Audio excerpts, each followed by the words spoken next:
हमारे चैनल की तरफ से सभी देशवासियों को नए साल की शुभकामनाएं। और उस शुभकामनाओं के साथ आज हम शुरुआत करेंगे कि पिछला साल लोगों ने कैसा देखा। कई गतिविधियां हमने दिल्ली के अंदर देखी, आतंकवादी हमले भी देखे, दिल्ली के अंदर हमने पॉल्यूशन भी देखा, दिल्ली के अंदर हमने सरकार बदलती देखी, नई सरकार हमने बनते हुए देखी। 27 साल से भारतीय जनता पार्टी सत्ता से दूर थी, उसको हमने सत्ता में वापसी देखी। कांग्रेस लगातार चुनाव लड़ रही है, धरातल पर ख़त्म हो गई है। आम आदमी पार्टी जो दिल्ली में जीत के दावे भरती थी वो कहीं ना कहीं दिल्ली पर सिमटी है। दिल्ली नगर निगम, दिल्ली सरकार और सब जगह बीजेपी काबिज है। ऐसे में दिल्ली की जनता को कितनी उम्मीद है अपनी सरकार से? नए साल और पुराने साल में कितना परिवर्तन हुआ है? क्या अब अपनी सरकार से चाहते हैं और क्या अपनी सरकार के लिए सुझाव हैं? दिल्ली में पॉल्यूशन लगातार दिल्ली की जनता के लिए चुनौती बना हुआ है। इस पॉल्यूशन को क्या ये सरकार ख़त्म कर पाएगी? क्या इस सरकार को हमें समय देना चाहिए? ये तमाम सवाल होंगे। और नया साल हम लोगों के लिए क्या खुशियाँ लाएगा और पिछले साल में हमने क्या खोया और क्या पाया? तमाम सवाल जिन पर आज हम चर्चा करेंगे। हज़रत, सबसे पहले शुरुआत आपसे ही कर लेता हूँ। क्या नाम लिखते हैं? मोहम्मद इकरामुल हक। ये बताइए इकराम साहब, पिछला साल कैसे देख रहे हैं? पिछला साल तो मिला जुला के सब देखा है तो ठीक ही रहा है। अब ये उम्मीद करें कि जो आने वाला साल है वो हमारे लिए खुशियों का त्यौहार लेकर आए, खुशियों का सौगात लेकर आए। और हर इंसान को चाहिए कि अपना अपना काम सही से करें। जो पिछला गुजर गया जाने दीजिए उसको। पिछले अगर कुरेद के रहेंगे तो कोई फ़ायदा नहीं है। जो आगे आने वाला टाइम है, आने वाला समय है, वक्त है, उस पर सबको फोकस करना चाहिए। और जब ये नया साल शुरू होता है तो कुछ नौजवान लड़के जो उल्टी सीधी हरकत करते हैं, मैं आपके ज़रिए सभी को बताना चाहूँगा कि चाहे किसी धर्म का हो, कोई मानने वाला हो, उनको चाहिए कि बिल्कुल ऐसा काम करें कि ख़ास करके उनके माँ बाप को परेशानी ना हो। बच्चे उधम मचाते हैं, परेशानी माँ बाप को होती है। उसकी एक वजह यह रहती है कि लोग तालीम से दूर होते हैं। इन पर लोगों को ध्यान देना चाहिए। रही जो सियासत का मामला है, तो सियासत तो आना जाना, आज ये है कल वह परसों वो है, ऐसा मामला चलता रहता है। अब आप देख रहे हैं कि दिल्ली की जो आबो हवा है, इससे लोग परेशान थोड़ा तो है, लेकिन थोड़ा नहीं, बहुत परेशान है। सरकार को अगर आप उसके सर पे बैठ जाएंगे फ़ौरन तो हो नहीं पाता है। उनको थोड़ा टाइम देना चाहिए। और जो कुर्सी पे बैठते हैं उनकी जिम्मेदारी होती है कि उन्हें अपने सभी लोगों के परिवार की तरह समझें, अपने घर वालों की तरह समझें। और उनकी जो परेशानियाँ हैं, दुख दर्द है, उनको उस पे साथ आए। और जो ये पोल्यूशन देख रहे हैं ना कि दिक्कतें तो होती है, इनको ख़त्म करना बहुत ही ज़रूरी है। आप तो मस्जिद में इमामत करते हैं, तो मुझे ये बताइए, पिछला जो साल रहा है वक्फ बोर्ड के हवाले से आप लोग उसे कैसे देखते हैं? देखिए, वक्फ बोर्ड का मामला जो है, ये हकीकत में अगर देखा जाए ना तो ये मुसलमानों के लिए बढ़िया है, मगर जो लोग नहीं समझते हैं ना, वो दिक्कत आती है उसमें कि इसलिए कहते हैं ना कि हमारे कुरान में है, कुल हल यस्तविल लजीना यालमून वल्लजीना ला यालमून, कि पढ़े लिखे और बगैर पढ़े लिखे कभी एक जैसा हो नहीं सकता है। जो पढ़े लिखे लोग होते हैं वो सोच समझ के काम करते हैं, और जो अनपढ़ लोग होते हैं पहले थप्पड़ मारते हैं, फिर सोचते हैं कि बाद में क्या होगा। तो हमारा ही मामला वही है, पहले हम सोचते हैं, समझते हैं, देखते हैं, फिर कोई कदम उठाते हैं। और अपने मुल्क के लिए हर भलाई जहाँ तक हो सके हम कोशिश करते हैं। हम ये नहीं देखते कि कौन सी पार्टी है, पार्टी से मतलब नहीं रखते हैं, हम इंसान से मतलब रखते हैं कि हमारा देश, हमारे मुल्क में हर एक लोग एक दूसरे से कंधा मिलाकर चलते हैं। कभी कोई ये नहीं देखा कि ये पार्टी का है तो हम उससे। कुछ सियासी लोग ये भी कहते रहे कि मुसलमानों के ख़िलाफ़ एक साजिश के तहत काम किया जा रहा है। क्या आपको लगता है पिछले सालों में कुछ ऐसा आप लोगों को देखने के लिए मिला? देखने को मिला तो नहीं है, लेकिन सुनने को बहुत मिल रहा है। अब वही है कि सुनी हुई और देखी हुई एक जैसा हो नहीं सकता है। हम लोग जब मदरसे में पढ़ते थे तो बहुत सारी बातें होती थी कि भाई वहाँ ये हो गया, जब तक हमारे उस्ताद कहते थे जब तक कि आप देखो नहीं उसी पे उस पर अमल करने की ज़रूरत नहीं है। मदरसों को भी बहुत टारगेट किया गया। आप तो खुद मदरसे के एक कहा जाए तो टीचर हैं, अध्यापक हैं, तो मदरसों को भी बहुत टारगेट किया गया। मदरसे में टारगेट वही लोग करते हैं जिसकी जो उनकी सच्चाई नहीं जानते हैं। आप मदरसे में जाकर देखिए, शुरू से ही बच्चों को देश के बारे में बताया जाता है सबसे पहले। और हदीस में भी है कि मुल्क से मोहब्बत करना ये आधा ईमान है। अगर कोई शख्स मुल्क से प्यार नहीं करता है, समझो कि उसकी ईमान ही कमज़ोर है। और जो ईमान ही कमज़ोर है उसे मुसलमान कहने का नाम ही क्या है? खाली अगर कह दिया कि हाँ हम मुसलमान हैं, तो ऐसा नहीं होता है ना कि जो आपका काम है उसको फॉलो करना पड़ेगा। आप एक मुसलमान हो, नमाज से दूरी रहते हैं, हिंदू है, पूजा नहीं करते, ये खाली नाम वाला हो गया।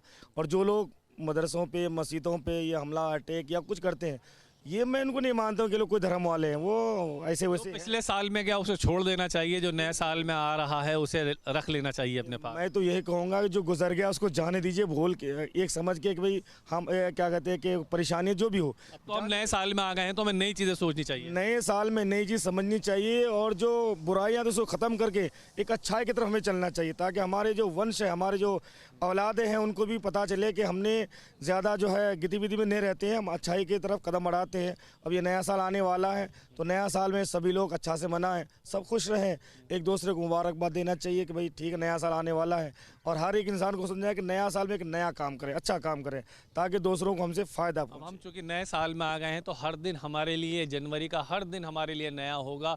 इस जनवरी के हर दिन में हमें कुछ नया सोचना चाहिए और हमें नई सोच के साथ नई इबारत लिखनी चाहिए। पिछला साल कैसा गया और नया साल कैसे देखते हैं? पिछला साल भी बहुत अच्छा गया, आने वाले साल में भी मुबारक है सबको, चाहे वो किसी कम्युनिटी से हो, चाहे हिंदू हो, मुसलमान हो, सिख हो, ईसाई हो, किसी कम्युनिटी से हो, सबको आपस में मिलजुल कर ज़िंदगी गुजारनी है। पिछला साल तो चला गया, अब तो नया साल आ गया, तो नए साल में नई चीज़ क्या चाहते हैं आप? चाहे वो सरकार से चाहते हो, चाहे समाज से चाहते हो, नई चीज़ क्या चाहते हैं? सरकार से तो ये चाहते हैं कि हमारे मोदी जी ने एक बात बोली थी हम मुसलमानों के लिए कि अब हर मुसलमान के बच्चे के हाथ में एक हाथ में कुरान हो, एक हाथ में कंप्यूटर हो।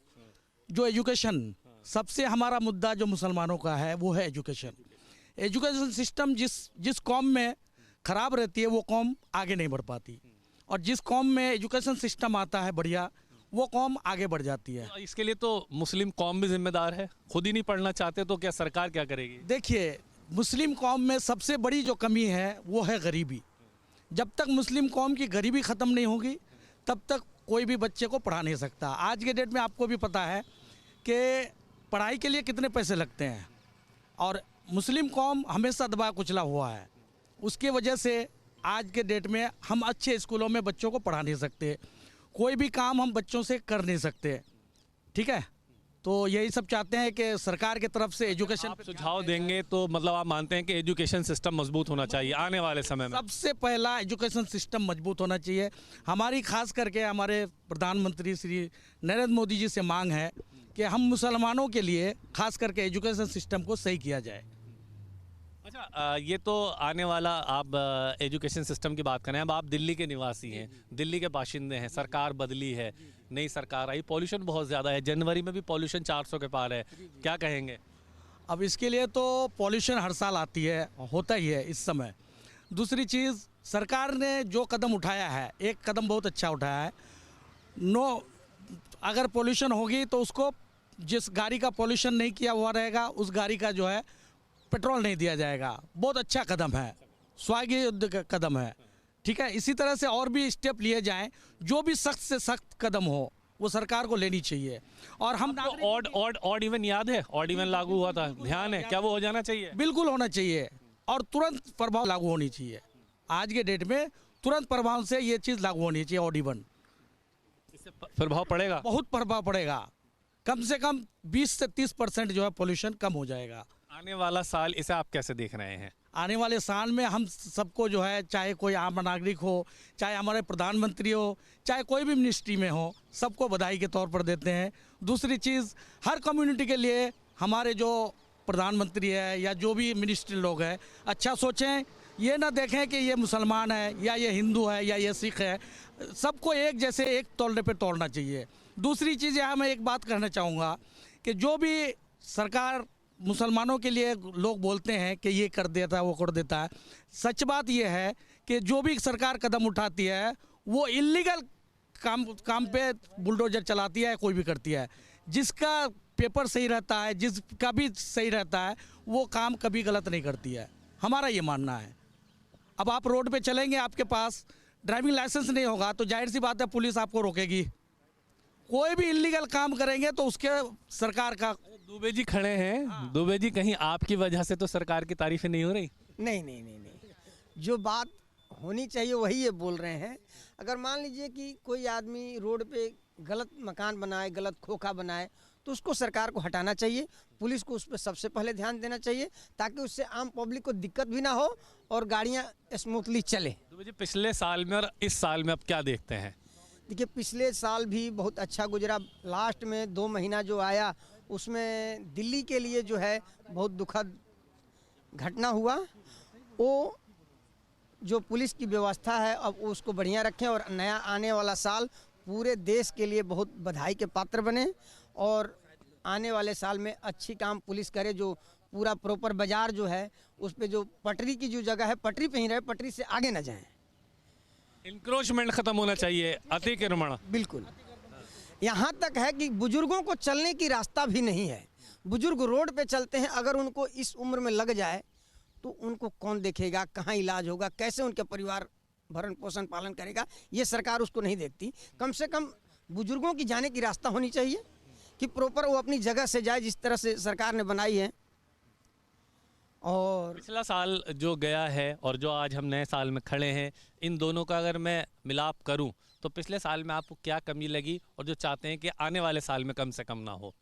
देखिए, जो पिछला साल है वो मिला जुला के ठीक ही रहा, लेकिन इस साल में सरकार अपनी पूरी ताकत लगाए जो पॉल्यूशन है इस पर भी, ताकि जो अगले साल सरकार को, अभी तो 7 महीना 8 महीना सरकार को हुए हैं, 8 महीना में कोई ऐसी नहीं होगा जिससे कि सरकार तुरंत ख़त्म कर देगी, लेकिन इस साल ये पूरी इस पर ध्यान दें।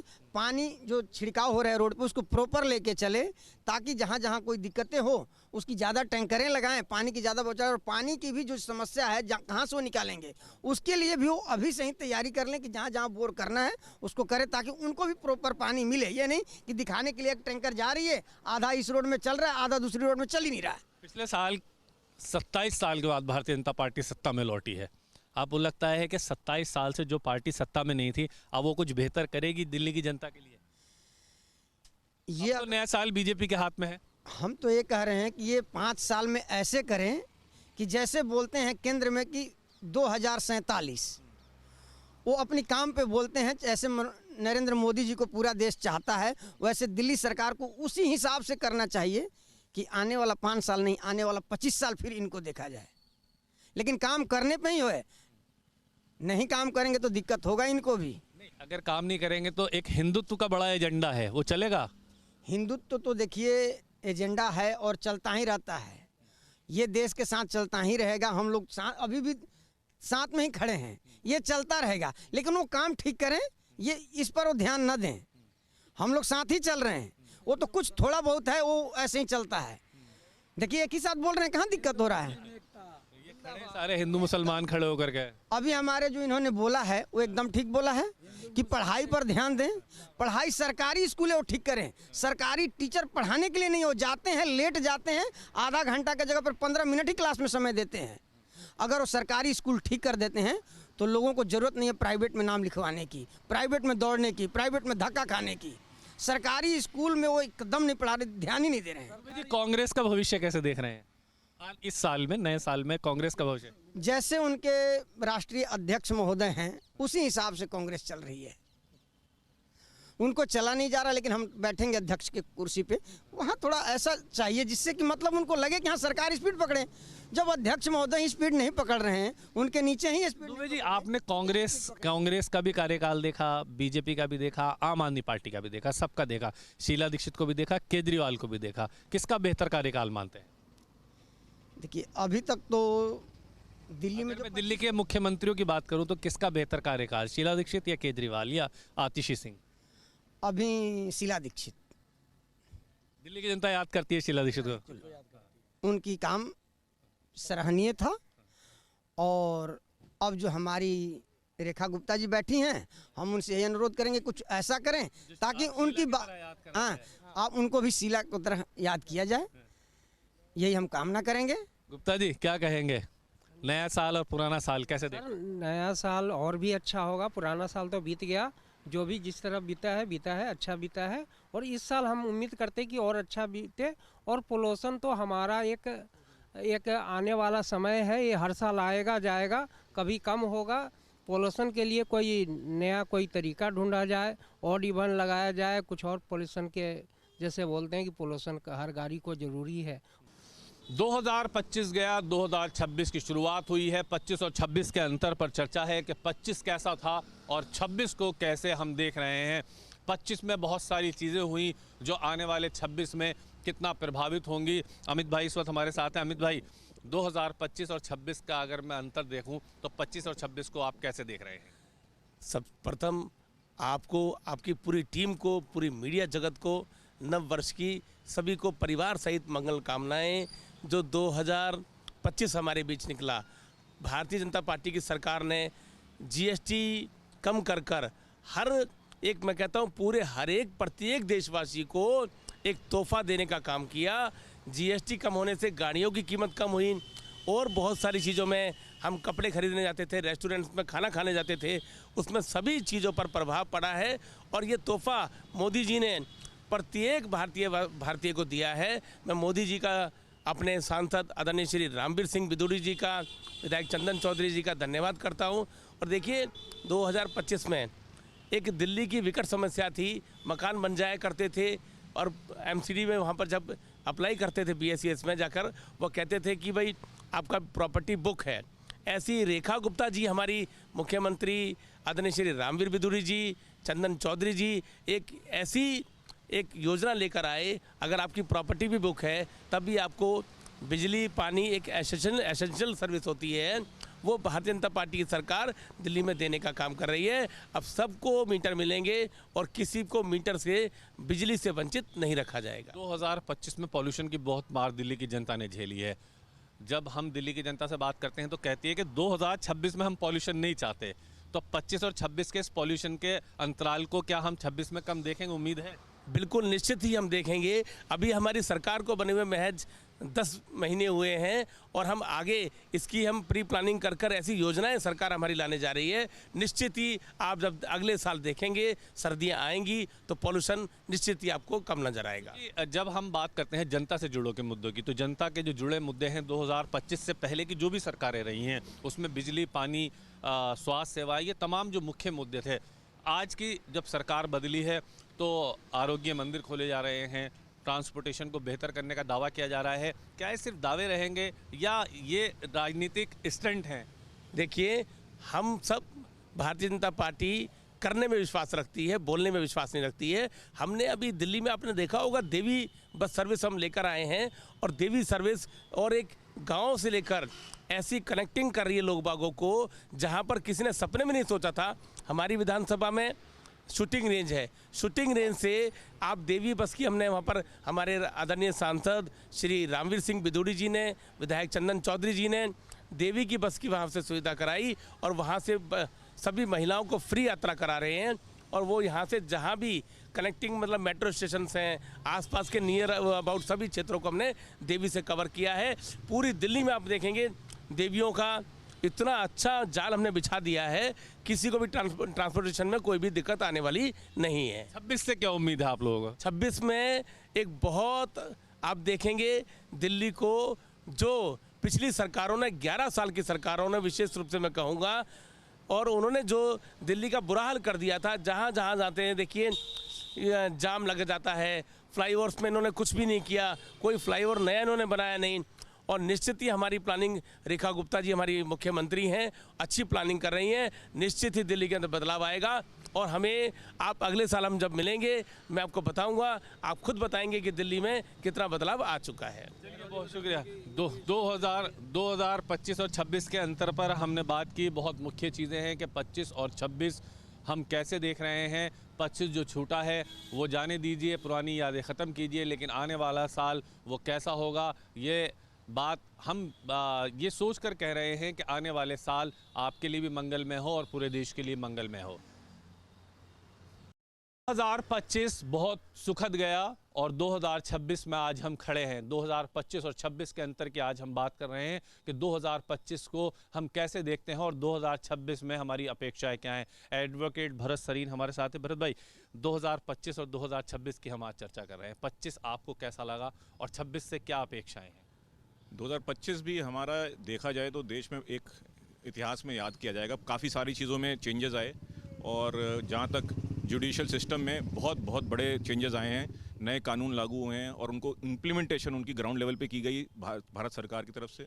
और आज की डेट में अगर हम लीगल सिस्टम देखें तो आजकल वर्चुअल हो गया, तो आदमी कोर्ट को ज्वाइन कर सकता है घर बैठे और जस्टिस जो बहुत कहते थे justice delayed is justice denied, तो वो डिले खत्म हो गया।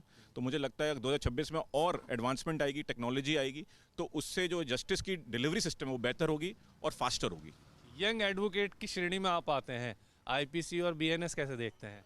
आईपीएस जो 1860 का कानून था जी, वो चेंज किया और सही समय से चेंज किया, बहुत पहले ड्यू था ये, और इस भारत सरकार ने इनिशिएटिव लिया, उसको चेंज किया, उसकी अवेयरनेस बढ़ाई, जो कई ग्रीवियस ऑफेंसेस थे उसको स्ट्रिक्टर पनिशमेंट दी।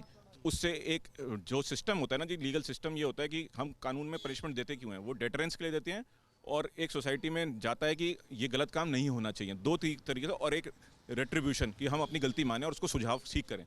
तो अब जितना हीनियस क्राइम्स थे उसकी सज़ा बढ़ाई गई और उसमें फास्ट ट्रैक किया गया केसेस को करने के लिए। तो ये प्रावधान से लोगों में एक डर भी रहेगा कि गलत काम नहीं होना चाहिए, और जो गलत करेगा उसको रेट्रीब्यूशन डबल करना पड़ेगा, सज़ा डबल होनी पड़ेगी। तो उससे समाज में अब ये है कि कानून की इम्प्लीमेंटेशन बेहतर होगी। अच्छा, ये बताइए कि आने वाला जो 26 है, अब जिसमें आज हम खड़े हैं, 26 की शुरुआत हो गई है, इस आने वाले 26 से आपकी क्या देखते हैं? हमारी सबसे बड़ी अपेक्षा और जो सबसे उम्मीद अब हम दिल्ली सरकार से लगाते हैं वो है एनवायरनमेंट के लिए।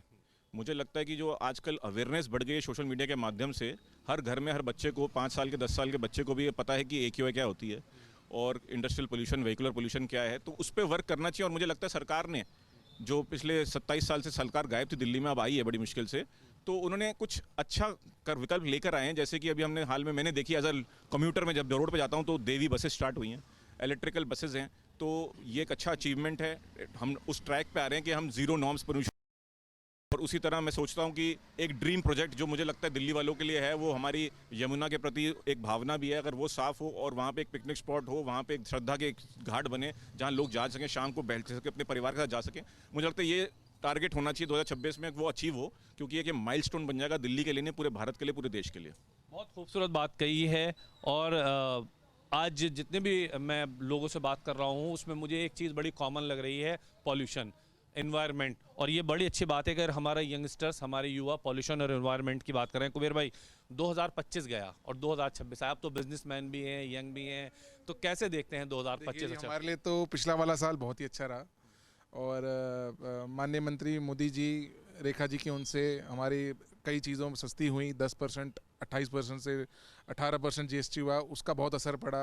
लोगों के हाथ में पैसा आया, लोगों की जेब में अपने पैसा आने से उन्होंने मार्केट में और अपना पैसा खर्च किया। तो हम व्यापारी की तरह ही सोचेंगे।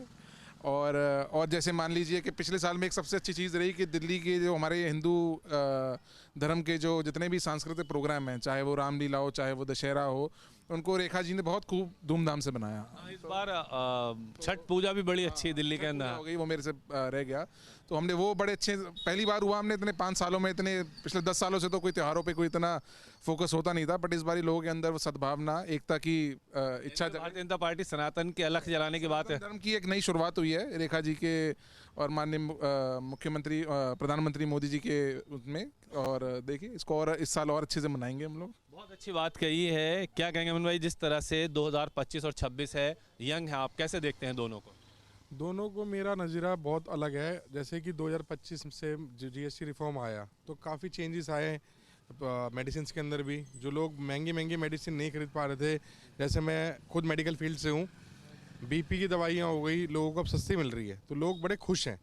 दूसरा, मेरी अपेक्षा सरकार से ये है कि आने वाले टाइम पे सरकार हेल्थ और एजुकेशन पे भी काम करें, क्योंकि लोग एजुकेट होंगे ना तो लोग भी सरकार का साथ देंगे। जो पोल्यूशन हो रहा है, ये खाली सरकार की गलती नहीं, हमारी भी है, कहीं ना कहीं हम भी गलत है कि कहीं ना कहीं हम पोल्यूशन फैला रहे हैं। हम जैसे 15 साल पुरानी गाड़ियाँ हैं वो भी चला रहे हैं, और कहीं ना कहीं हम बहुत जगह से पोल्यूशन कर रहे हैं। तो अगर हम एजुकेटेड होंगे ना तो हम उस चीज़ पे काम करेंगे। हम खाली सरकार पे उंगली नहीं उठा सकते, गलत कहीं ना कहीं हम भी हैं। आपने चूँकि ये कहा कि आप खुद मेडिकल फील्ड से हैं, क्या आपको लगता है कि प्रधानमंत्री नरेंद्र मोदी ने जो दवाइयों की दुकान शुरू करी, जैसे लोग दवाइयों की दुकान प्रधानमंत्री कहते हैं कि मोदी की दवाई की दुकान से हम दवाई ला रहे हैं, उसका कितना इम्पैक्ट रहा? औषधि केंद्र जो खोले, औषधि केंद्र, उसका काफ़ी इम्पैक्ट है। जैसे मैं देखता हूँ एम्स के बाहर बहुत दूर दूर से लोग आते हैं, जो बेचारे कमरा नहीं ले सकते, वो पटरी पे सोते हैं, तो उनके पास सोचो आप पैसा कितना होगा। वही वो मेडिसिन एक अच्छी कंपनी की भी लेंगे, किसी भी मतलब कंपनी की लेते, सन फार्मा है किसी की भी, वो 2500 रुपये की, और वही उसे जन औषधि से 500-400 के अंदर पूरी उसकी मेडिसिन 1 महीने की मिल जाती है। तो इससे बहुत फ़र्क पड़ता है कि एक गरीब बेचारा जो मेडिसिन ले सकता है वो ले पाएगा।